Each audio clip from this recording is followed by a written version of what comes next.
परिचय। हे नेहा, तुम्हारी नाक को क्या हुआ? मुझे जुकाम और खांसी है। मुझे लगता है कि तुम अक्सर सामान्य जुकाम से पीड़ित हो जाती हो। हाँ, लगभग हर 2 महीने में जुकाम से पीड़ित किसी व्यक्ति की समीपता से मुझे तुरंत जुकाम हो जाता है। यदि तुम्हें इतनी आसानी से संक्रमण हो जाता है तो इसका अर्थ है कि तुम्हारी प्रतिरक्षी क्षमता बहुत कमजोर है। सच में? तो मुझे क्या करना चाहिए? तुम्हें ऐसा भोजन और दवाएं लेनी चाहिए जो संक्रमणों से सामना करने के लिए तुम्हारी प्रतिरक्षी क्षमता बढ़ाने में मदद करें। ठीक है। मैं तुम्हें समझाती हूं कि प्रतिरक्षी क्षमता क्या होती है और यह संक्रमणों से कैसे लड़ती है।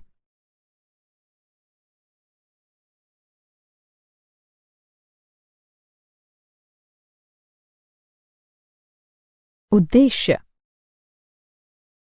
इस पाठ के अंत में आप निम्न करने में सक्षम हो जाएंगे। सहज प्रतिरक्षा के रोधों की पहचान करना, उपार्जित प्रतिरक्षा की अवधारणा को समझना, सक्रिय एवं निष्क्रिय प्रतिरक्षा के बीच अंतर को समझना, टीकाकरण एवं प्रतिरक्षणीकरण की अवधारणा को समझना, एलर्जी और स्वप्रतिरक्षा को समझना, मानव शरीर के प्रतिरक्षा तंत्र की पहचान करना।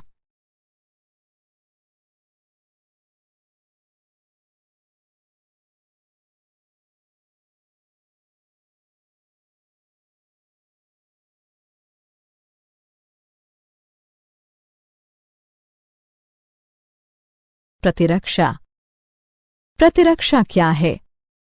परपोषी की रोगकारक जीवों से लड़ने की समस्त क्षमता जो उसे प्रतिरक्षी तंत्र के कारण मिली है, प्रतिरक्षा कहलाती है। प्रतिरक्षा के प्रकार। प्रतिरक्षा 2 प्रकार की होती है, सहज प्रतिरक्षा और उपार्जित प्रतिरक्षा। सहज प्रतिरक्षा। सहज प्रतिरक्षा वह प्रतिरक्षा होती है जो व्यक्ति की प्राकृतिक जैविक रचना के परिणाम स्वरूप प्राकृतिक रूप से उत्पन्न होती है।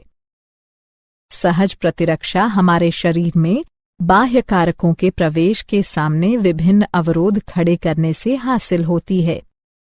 यह रोध इस प्रकार है: शारीरिक रोध, कार्यकीय रोध, कोशिकीय रोध, साइटोकाइन रोध। शारीरिक रोध यानी फिजिकल बैरियर। इसके अंतर्गत त्वचा तथा श्वसन, जठरांत्र तथा जनन मूत्र को आस्तरित करने वाली एपिथेलियम का श्लेष्मा आलेप यानी म्यूकस कोटिंग सम्मिलित हैं। कायिकीय रोध यानी फिजियोलॉजिकल बैरियर। इसके अंतर्गत निम्न आते हैं: आमाशय में अम्ल, लार, आंसू। कोशिकीय रोध सेल्युलर बैरियर। इसके अंतर्गत निम्न आते हैं: श्वेताणु, लिम्फोसाइट्स, बृहत भक्षकाणु यानी मैक्रोफेजेस। साइटोकाइन रोध। इसके अंतर्गत इंटरफेरॉन सम्मिलित हैं जो कि असंक्रमित कोशिकाओं को और आगे विषाणु संक्रमण से बचाती हैं।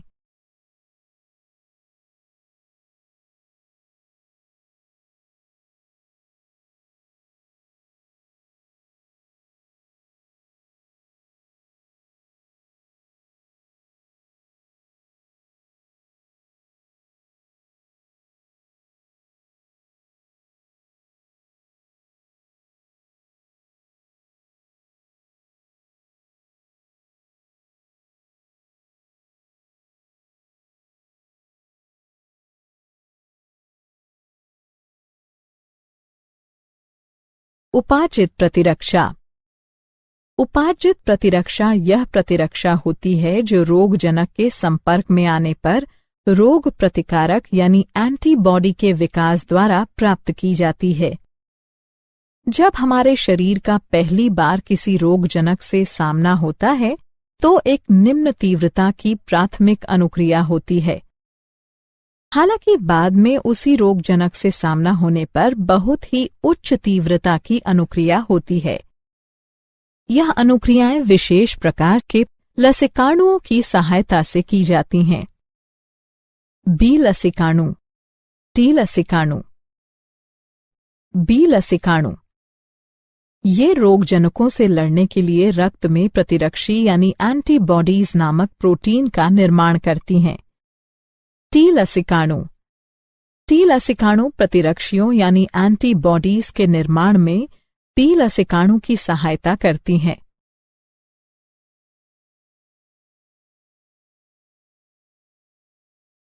प्रतिरक्षी यानी एंटीबॉडी। प्रतिरक्षी बी कोशिकाओं की सतह पर वाय आकार के प्रोटीन होते हैं जो रोगजनक के प्रभाव का सामना करने के लिए रोगजनक उद्दीपन की अनुक्रिया में रक्त या लसिका में स्रावित होते हैं।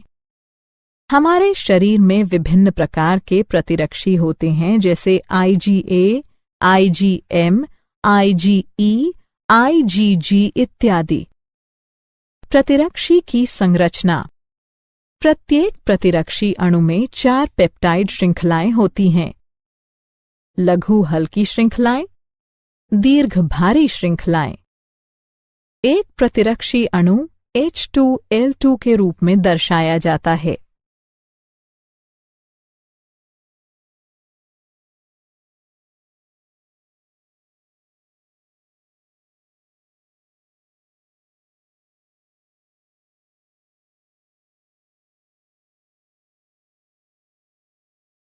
प्रतिरक्षी अनुक्रियाओं के प्रकार।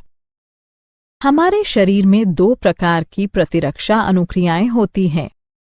तरल प्रतिरक्षा अनुक्रिया। यह प्रतिरक्षा अनुक्रिया बी कोशिकाओं के द्वारा रक्त में प्रतिरक्षी के उत्पादन के द्वारा माध्यित की जाती है। कोशिका माध्यित प्रतिरक्षा अनुक्रिया।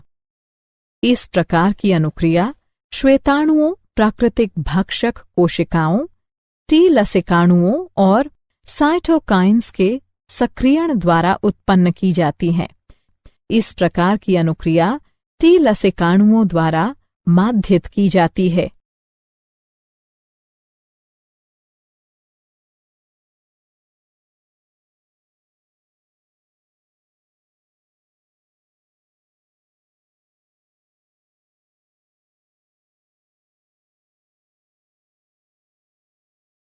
उपार्जित प्रतिरक्षा के प्रकार। उपार्जित प्रतिरक्षा 2 प्रकार की होती है, सक्रिय प्रतिरक्षा और निष्क्रिय प्रतिरक्षा।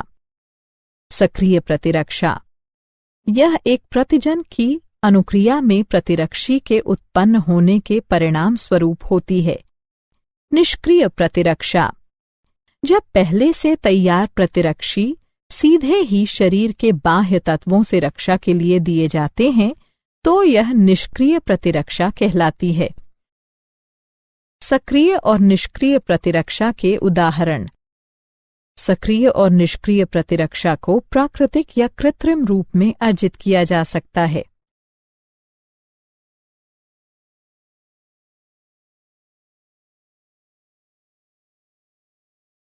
टीकाकरण तथा प्रतिरक्षीकरण। टीका क्या है? टीकाकरण दुर्बलीकृत या निष्क्रिय रोगजनक या रोगजनकों की संरचना के एक भाग का मिश्रण है जो रोगजनकों के विरुद्ध प्रतिरक्षी के उत्पादन को प्रेरित करता है, लेकिन गंभीर संक्रमण उत्पन्न करने में यह असमर्थ रहता है। टीकाकरण किसी विशिष्ट बीमारी को पुनः होने से रोकने के लिए टीका लगाना टीकाकरण कहलाता है। प्रतिरक्षीकरण प्रतिरक्षीकरण टीकों के प्रयोग के द्वारा प्रतिरक्षा प्रणाली को प्रेरित करके संवेदनशील मरीज को संचारी रोग से सुरक्षित करने की एक प्रक्रिया है। टीकाकरण तथा प्रतिरक्षीकरण। टीकाकरण और प्रतिरक्षीकरण की प्रक्रिया में निम्न चरण सम्मिलित होते हैं। रोगजनक या निष्क्रियत या दुर्बलीकृत रोगजनक के प्रतिजनी प्रोटीनों के विरचन को शरीर में प्रवेश कराया जाता है। परिणाम स्वरूप प्रतिजनों के विरुद्ध रोगजनी कारकों को निष्प्रभावी बनाने के लिए प्रतिरक्षी उत्पन्न किए जाते हैं। साथ ही समृद्धि बी और टी कोशिकाएं बनती हैं जो परिवर्ती प्रभावन होने पर रोगजनक को पहचान देती हैं और प्रतिरक्षी के भारी उत्पादन से उन्हें हरा देती हैं।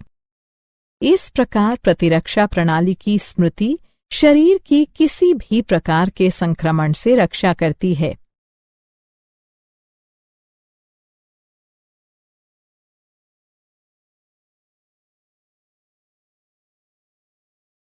सक्रिय तथा निष्क्रिय प्रतिरक्षा।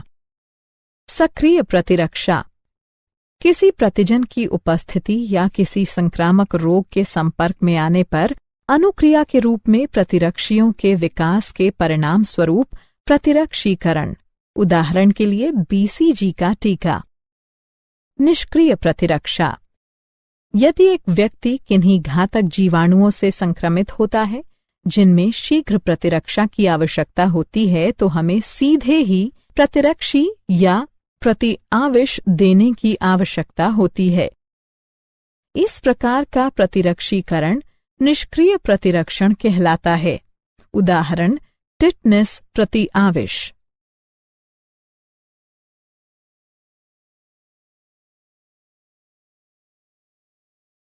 एलर्जी पर्यावरण में मौजूद कुछ प्रतिजनों के प्रति प्रतिरक्षा तंत्र की अंतर्रंजित अनुक्रिया एलर्जी कहलाती है। इनके प्रति बनने वाली प्रतिरक्षियां IgE प्रकार की होती हैं। एलर्जन ऐसे पदार्थ जो शरीर के लिए बाह्य होते हैं और एक एलर्जिक अभिक्रिया पैदा करते हैं, एलर्जन कहलाते हैं। उदाहरण के लिए धूल में चिचड़ी, पराग, प्राणी लघुशल्क आदि।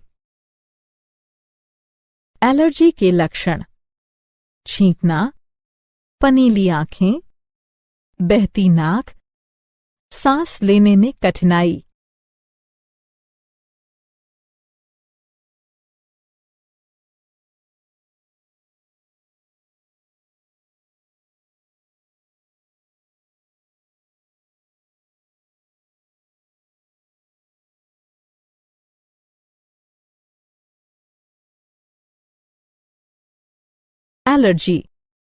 एलर्जी के कारण जब एक व्यक्ति किसी एलर्जन के संपर्क में आता है तो IgE प्रतिरक्षी बनते हैं जो स्वयं को मास्ट कोशिकाओं से जोड़ लेते हैं। ऐसी मास्ट कोशिकाएं एलर्जन के संपर्क में आने पर हिस्टामिन तथा सेरोटोनिन जैसे रसायन निर्मोचित करती हैं जिससे एलर्जी होती है।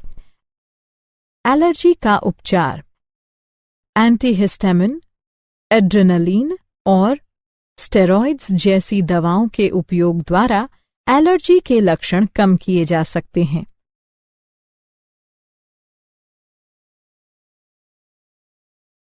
स्वप्रतिरक्षा। स्वप्रतिरक्षा यह एक भ्रमित प्रतिरक्षी अनुक्रिया है जिसमें हमारा शरीर अपने ही ऊतकों के विरुद्ध प्रतिरक्षियों का निर्माण करने लगता है जिससे अति संवेदी अनुक्रियाएं होती हैं। स्वप्रतिरक्षा रोग शरीर की अपनी कोशिकाओं और ऊतकों के प्रति प्रतिरक्षा तंत्र की असामान्य क्रियाविधि के कारण होने वाली कोई बीमारी या क्षति स्वप्रतिरक्षा बीमारी कहलाती है। उदाहरण के लिए माटाइड आर्थराइटिस। लसिकाभ अंग वे अंग जहां लसिकाणुओं की उत्पत्ति और या परिपक्वन और प्रचुरोद्भवन होता है, लसिकाभ अंग कहलाते हैं। लसिकाभ अंग के प्रकार। लसिकाभ अंग 2 प्रकार के होते हैं। प्राथमिक लसिकाभ अंग ये वे अंग होते हैं जहां अपरिपक्व लसिकाणु प्रतिजन संवेदी लसिकाणुओं में विभेदित होते हैं। प्राथमिक लसिकाभ अंग इस प्रकार हैं: अस्थिमज्जा, थाइमस। द्वितीयक लसिकाभ अंग। द्वितीयक लसिकाभ अंग लसिकाणुओं को प्रतिजन के साथ पारस्परिक क्रिया के स्थल प्रदान करते हैं, जो बाद में प्रचुर संख्या में उत्पन्न होकर प्रभावी कोशिकाएं बन जाते हैं। द्वितीयक लसिकाभ अंग में निम्न सम्मिलित हैं: प्लीहा, लसिका ग्रंथियां, टॉन्सिल, क्षुद्रांत्र के पेयर पैच, परिशेषिका। लसिकाभ अंग। प्राथमिक लसिकाभ अंग। ये टी लसिकाणुओं के परिवर्धन और परिपक्वन के लिए सूक्ष्म पर्यावरण उपलब्ध कराते हैं। अस्थिमज्जा। यह प्रमुख लसिकाभ अंग हैं। लसिकाणुओं समेत सभी रुधिर कोशिकाएं अस्थिमज्जा में उत्पन्न होती हैं। थाइमस। यह एक सपाली अंग है। यह हृदय के पास और उरोस्थि के नीचे स्थित है। जन्म के समय थाइमस काफी बड़ा होता है, लेकिन बढ़ती उम्र के साथ आकार में घटता जाता है।